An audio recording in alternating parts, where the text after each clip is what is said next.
Speed kills. This is a line that we often hear in the boxing circuit, and this will have to be an advantage that Carlo Paalam banks on, as the 2020 Tokyo Olympic silver medalist will be competing in a heavier weight division as he returns to the sporting world's grandest stage.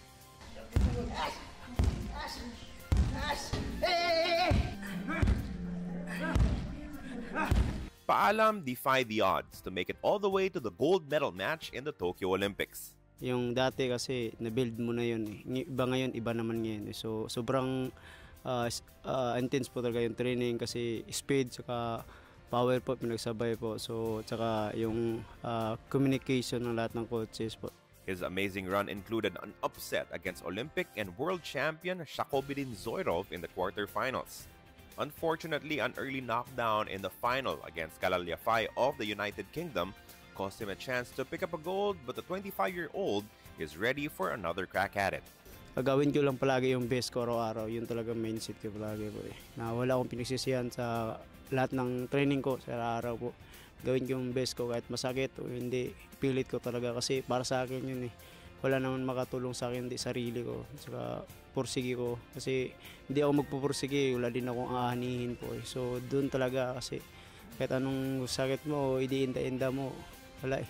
Paalam will face a new challenge though, as he will move up to the featherweight division, a jump from 52 to 57 kilograms.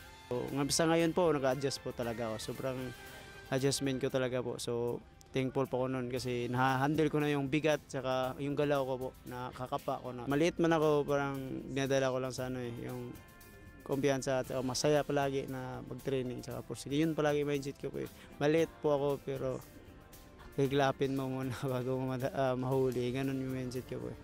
For Paalam, the hunger remains the same, and with the experience that he picked up from the last Olympics, the target also remains the same.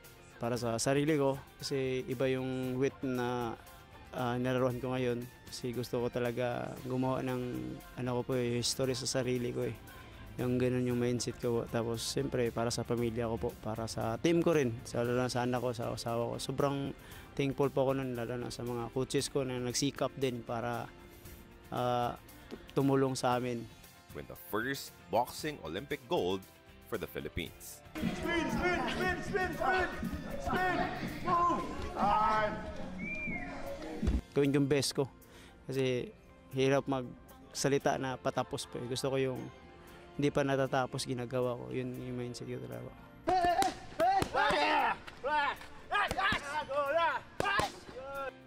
From Metz, France, Carl Pamintuan.